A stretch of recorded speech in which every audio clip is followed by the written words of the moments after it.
ನಿಮ್ಮ ಒಟ್ಟ ಕ್ರಾಂತಿಕಾರಿ ದಲಿತ ಸಂಘದ ಸಂತ ಮುಖಂಡರ ಕ್ರಾಂತಿಕಾರಿ ಹೋರಾಟದಿಂದ ಒಂದು ರೀತಿಯಲ್ಲಿ ಮನಸ್ಥಿತಿಯಾಗಿದೆ.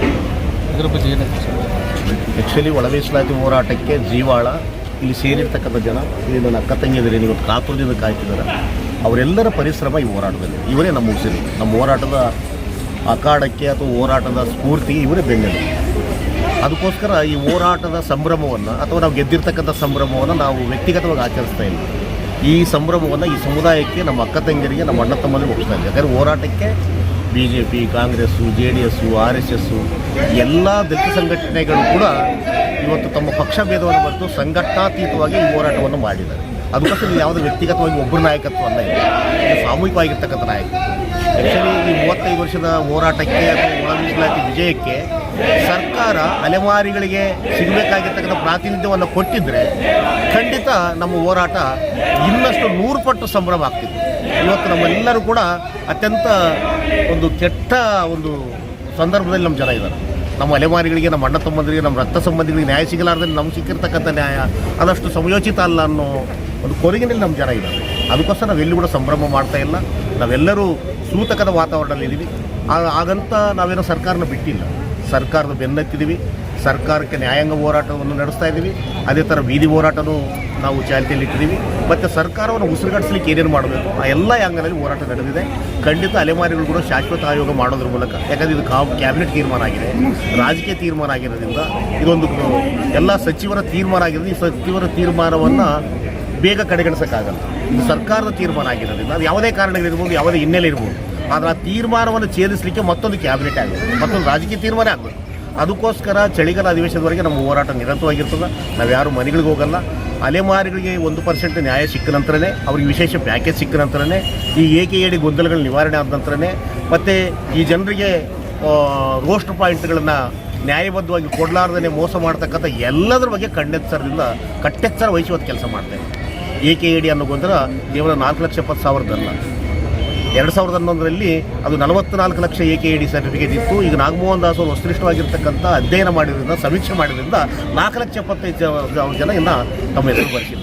ಅದನ್ನು ಕ್ಲಿಯರ್ ಮಾಡಬೇಕು. ಅದ್ರ ಜೊತೆ ಈ ಹಿಂದೆ 2011ರಿಂದ ಅಥವಾ ಶತಮಾನಗಳಿಂದ ಯಾರು AKAD ಆದಿ ಕರ್ನಾಟಕದ ಸರ್ಟಿಫಿಕೇಟ್ ತೊಗೊಂಡಿದ್ರು ಅವರೆಲ್ಲರೂ ಮೂಲ ಜಾತಿ ಸರ್ಟಿಫಿಕೇಟ್ ತೊಗೋಬೇಕು. ಅದು ಮಾದಿಗಿದ್ರೆ ಮಾದಿಗೆ ತೊಗೋಬೇಕು, ಚಲವ ತೊಗೋಬೇಕು, ಡಕ್ಕಲಿಗಿದ್ರೆ ಡಕ್ ತೊಗೋಬೇಕು. ಈ ಸರ್ಟಿಫಿಕೇಟ್ ಕ್ಲಿಯರ್ ಆದ್ರೇ ಉದ್ಯೋಗದ ಒಂದು ಅವಕಾಶಗಳು ಸುಲಭವಾಗಿ ಸಿಗಲಿಕ್ಕೆ ಸಾಧ್ಯ ಆಗ್ತದೆ. ಆ ಹಿನ್ನೆಲೆಯಲ್ಲಿ ನಮ್ಮ ಹೋರಾಟ ನಿರಂತರವಾಗಿದೆ.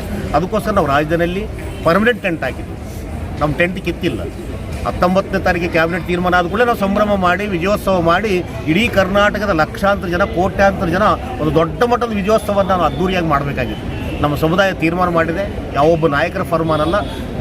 ಎಲ್ಲರೂ ಸ್ವಯಂ ಪ್ರೇರಣೆಯಿಂದ ಅಲೆಮಾರಿಗಳಿಗೆ ನ್ಯಾಯ ಸಿಗೋವರೆಗೆ ನಾವು ಯಾರು ವಿಜಯೋತ್ಸವ ಮಾಡೋದು ಬೇಡ, ನಾವು ಯಾರು ಸಂಭ್ರಮ ಆಚರಿಸೋದು ಬೇಡ ಅಂತೇಳಿ ಇವತ್ತು ತೀರ್ಮಾನ ಮಾಡೋದ್ರಿಂದ ನಮ್ಮ ಅಣ್ಣ ತಮ್ಮದ್ರು 4-5 ಲಕ್ಷ ಜನ ಏನು ಅಲೆಮಾರಿಗಳಿದ್ದಾರೆ, ಸುಡುಗಾಡು ಸಿದ್ಧರಿದ್ದಾರೆ, ಸಿಳ್ಳೆಕ್ಯಾತರಿದ್ದಾರೆ, ಅಥವಾ ಬೇಡ ಜಂಗಮರಿದ್ದಾರೆ, ಬುಡುಗ ಜಂಗಮರಿದ್ದಾರೆ, ಅಥವಾ ಬೇರೆ ಬೇರೆ ಸಣ್ಣ ಪುಟ್ಟ ಗೋಸಂಗಿಗಳಿದ್ದಾರೆ. ಈ ಎಲ್ಲ 49+10 ಅಸ್ಪೃಶ್ಯ ಸಂಬಂಧಿತ ಸಮುದಾಯಗಳಿಗೆ ನ್ಯಾಯ ಸಿಗೋವರೆಗೂ ನಮ್ಮ ಹೋರಾಟ ನಿಲ್ಲಂಗಿಲ್ಲ.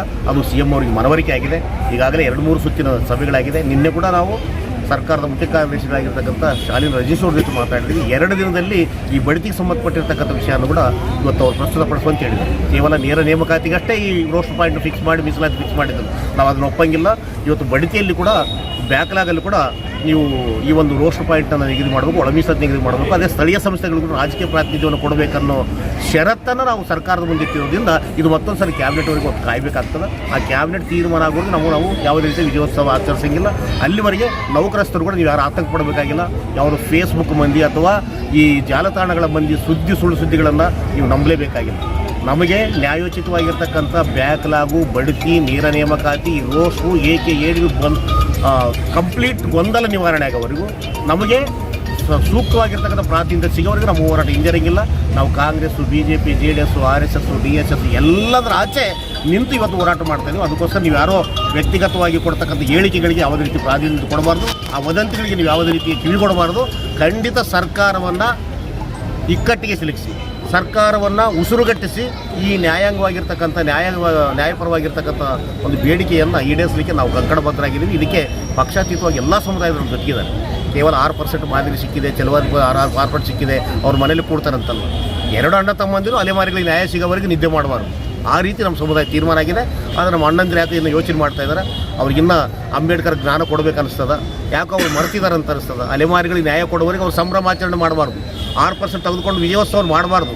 ಆದರೆ ಅವರು ಮತ್ತೊಂದು ರೀತಿಯ ಇನ್ನೂ ನಮ್ಗೆ 8 ಸಿಗಬೇಕಾಗಿತ್ತು, 10 ಸಿಗಬೇಕು ಅನ್ನೋ ತರ್ಕಗಳು ಮಾಡ್ತಾ ಇದ್ದಾರೆ. ಅದು ಅನ್ಸೈಂಟಿಫಿಕ್ಕು, ಅನ್ಡೆಮಾಕ್ರೆಟಿಕ್ಕು, ಅನ್ಕಾನ್ಸ್ಟಿಟ್ಯೂಷನಲ್ ಆಗ್ತದೆ. ಅದಕ್ಕೋಸ್ಕರ ಈಗಲಾದರೂ ಅಂಬೇಡ್ಕರ್ ವಾದಿಗಳನ್ನು ಕೇಳ್ತಕ್ಕಂಥ ದಲಿತ ಸಂಘಟನೆ ಪ್ರಮುಖರು ಅವರನ್ನು ಮನವೊಲಿಸೋದಕ್ಕಿಂತ ಸ್ವಯಂ ಪ್ರೇರಣೆಯಿಂದ ಈ ಸಮುದಾಯದ ಒಂದು ನ್ಯಾಯೋಚಿತವಾಗಿರ್ತಕ್ಕಂಥ ಗೆಲುವನ್ನು ಮಾಡಲಿಕ್ಕೆ ಅಥವಾ ಗೆಲುವು ಸಂಭ್ರಮಿಸಲಿಕ್ಕೆ ನಾವು ಬುನಾದಿಯಾಗಿ ಕೆಲಸ ಮಾಡಬೇಕು. ಆ ಹಿನ್ನೆಲೆಯಲ್ಲಿ ನಾವಂತೂ ತೀರ್ಮಾನ ಮಾಡಿದ್ವಿ, ನಮ್ಮ ಸಮುದಾಯ ತೀರ್ಮಾನ ಮಾಡೋದು 35 ವರ್ಷ ನಮ್ಮಗೋಸ್ಕರ ನಾವು ಹೋರಾಟ ಮಾಡಿದ್ರೆ ಇಷ್ಟೊತ್ತಿಗೆ ನಾವು ಒಂದು 25 ವರ್ಷ ಕೆಳಗಡೆ ನಮ್ಮ ಮಕ್ಕಳು ಡಿ ಸಿಗಳಾಗ್ತಿದ್ವಿ, ನಾವೇ AC DCಗಳಾಗ್ತಿದ್ವಿ, ನಾವೇ ಇಂಜಿನಿಯರ್ಸ್ ಆಗ್ತಿದ್ವಿ, ನಾವೇ ಡಾಕ್ಟರ್ಸ್ ಆಗ್ತಿದ್ವಿ. ಆದರೆ 101 ಜಾತಿಗಳು ನ್ಯಾಯ ಸಿಗೋವರೆಗೂ ನಾವು ಯಾವುದೇ ರೀತಿ ಮೀಸಲಾತಿ ಒಪ್ಕೊಳ್ಳೋಂಗಿಲ್ಲ ಅನ್ನೋ ಕಾರಣಕ್ಕೋಸ್ಕರ ಇವತ್ತು ನಾವು ಮತ್ತೆ ಒಂದು ತಲೆಮಾರು ಇವತ್ತು ಉದ್ಯೋಗದಿಂದ ನಷ್ಟಾಗಿದ್ದೀವಿ. ಉದ್ಯೋಗದಿಂದ ನಮ್ಮ ತಲೆಮಾರು ನಷ್ಟಾಗಿದ್ದೀವಿ. ನಮ್ಮ ಮಕ್ಕಳಿಗೆ ಇವತ್ತು ಆ ಅವಕಾಶ ಸಿಕ್ಕಿದೆ. ಹಂಗಾಗಿ ನಮ್ಮ ಮಕ್ಕಳಿಗೆ ಅವಕಾಶ ಸಿಕ್ಕಿದೆ. ಇದು ಯಾರು ಒಬ್ಬರ ಮನೆಗೋಸ್ಕರ ಸಿಕ್ಕಿರ್ತಕ್ಕಂಥದ್ದಲ್ಲ, ಇಡೀ 1,17,00,000 ಜನರಿಗೆ ಇವತ್ತು ನ್ಯಾಯ ಸಿಕ್ಕಿದೆ. ಇದರಲ್ಲಿ ಕೊರಚ, ಬೋವಿ, ಬಂಜಾರ, ಲಮಾಣಿ, ಗೋಸಂಗಿ, ಬೇಡ, ಬುಡುಗ ಎಲ್ಲ ರೀತಿಯ 101 ಜಾತಿಗಳಿಗೆ, ಬೋವಿ, ಒಡ್ಡರಿಗೆ ಎಲ್ಲ ಸಮುದಾಯಗಳಿಗೆ ನ್ಯಾಯ ಸಿಕ್ಕಿರೋದ್ರಿಂದ ಇದು ಸಾಂಸ್ಕೃತಿಕವಾಗಿರ್ತಕ್ಕಂಥ ಗೆಲುವು, ಇದು ಸಾಮೂಹಿಕವಾಗಿರ್ತಕ್ಕಂಥ ಗೆಲುವು. ಹಂಗಾಗಿ ಯಾವುದೇ ಸಮುದಾಯ ವ್ಯಕ್ತಿಗತವಾಗಿ ಯಾವುದೇ ರೀತಿ ಮಾತಾಡೋದು ಅದಕ್ಕೆ ಅಪಪ್ರಚಾರ ಕೊಡಬಾರ್ದು. ಯಾಕಂದರೆ ಅಂಬೇಡ್ಕರ್ ಮಕ್ಕಳು, ಅಂಬೇಡ್ಕರ್ ಅರ್ಥ ಮಾಡ್ಕೊಂಡಿರ್ತಕ್ಕಂಥವ್ರು, ಕಾಂಚನವನ್ನು ಅರ್ಥ ಮಾಡ್ಕೊಂಡಿರೋರು, ಪ್ರೊಫೆಸರ್ BK ಹೋರಾಟವನ್ನು ಹತ್ತಿರದಿಂದ ನೋಡಿರ್ತಕ್ಕಂಥ ರಕ್ತ ನಮ್ಮಲ್ಲಿರೋದ್ರಿಂದ ನಾವು ಯಾವುದೇ ರೀತಿ ಯಾವುದೇ ಸಮುದಾಯಕ್ಕೆ, ಯಾವುದೇ ವ್ಯಕ್ತಿಗೆ ನಷ್ಟ ಆಗಲಾರದಂತೆ ಕಟ್ಟೆಚ್ಚರ ವಹಿಸ್ತಕ್ಕಂಥ ಬಹುದೊಡ್ಡ ಪ್ರಯಾಸಕರವಾಗಿರ್ತಕ್ಕಂಥ ಪ್ರಯಾಣವನ್ನು ಮಾಡ್ತಾ ಇದ್ದೀವಿ. ಅದಕ್ಕೋಸ್ಕರ ನಮ್ಮ ಮೇಲೆ ಜನರು ವಿಶ್ವಾಸ ಇಡಬೇಕು. ಮತ್ತು ನೌಕರಸ್ಥರು ವಿಶೇಷವಾಗಿ ಯಾವುದೇ ಸುಳ್ಳು ವದಂತಿಗಳಿಗೆ ಯಾವುದೇ ರೀತಿ ಕಿವಿಗೊಡಲಾರ್ದೇ ಖಂಡಿತ ಬ್ಯಾಕ್ಲಾಗ್ ಮತ್ತು ಬಡ್ತಿ ನೇರ ನಾಮಕಾತಿಗಳಲ್ಲಿ ನಮಗೆ ಪ್ರಾತಿನಿಧ್ಯ ಸಿಗೋವರೆಗೂ, ಸ್ಥಳೀಯ ಸಂಸ್ಥೆಗಳಿಗೆ ಪ್ರಾತಿನಿಧ್ಯ ಸಿಗೋವರೆಗೂ, ತೆಲಂಗಾಣ ಆಂಧ್ರಗಳಲ್ಲಾಗಿರ್ತಕ್ಕಂಥ ಈ ಒಂದು ರಾಜಕೀಯ ಒಂದು ತೀರ್ಮಾನಗಳನ್ನು ಕರ್ನಾಟಕ ಸರ್ಕಾರ ಕೈಗೊಳ್ಳುವವರೆಗೂ ನಮ್ಮ ಹೋರಾಟ ನಿರಂತರವಾಗಿರ್ತದಂತ ಈ ಸಂದರ್ಭದಲ್ಲಿ